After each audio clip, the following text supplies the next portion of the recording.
The first component of our arsenal is called forks. We saw this weapon briefly in part 1. The fork is the most basic weapon in chess, and it's used at every level of play. You can envision it as a fork in the road, a branching of possibilities. Whenever one piece attacks two other pieces, it's a fork. As this course progresses, we'll see numerous examples of double attacks. The fork is the most basic and essential manifestation. In general, the more valuable the other two pieces, the more powerful the fork.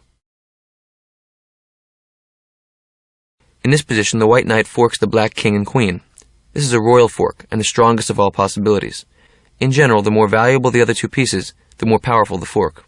In this section, we're going to focus on knight forks, because this is the hardest piece to get used to. But first, let's look at some basic forks, where other pieces do the damage. In this position, white is in check, but can turn the tables on black. What is white's best move?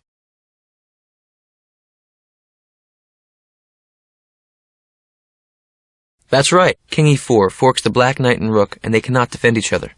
You see, the king can be a weapon too. In fact, towards the end of the game, we often use the king actively like this. In the beginning of a chess game, we want to defend our king, keep him safe, but when the board empties and there's less danger, he becomes a powerful piece that should be used actively.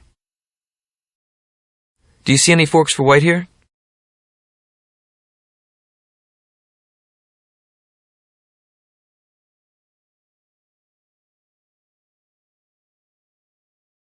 You got it. Here, c4 forks the knight and rook.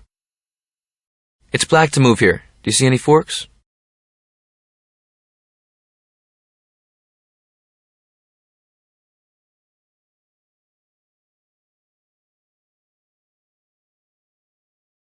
Well done. Bishop e3 check wins the white rook. Do you see any forks for black here?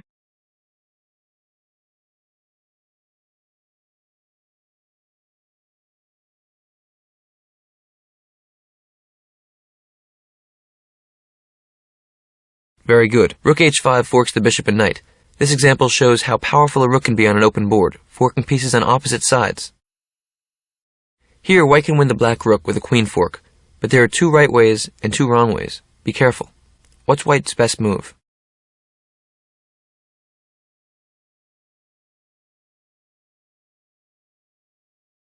That's right. One of the two right moves is queen a2 check, winning the rook. The queen is a very powerful attacker and can be devastating with long-range forks. The other fork, which would win the rook, is queen d5 check. This next position is similar to the last one, but with a wrinkle. Here black has one way to win the white rook, but there are three tempting but wrong tries. Take your time with this one. Find the best move.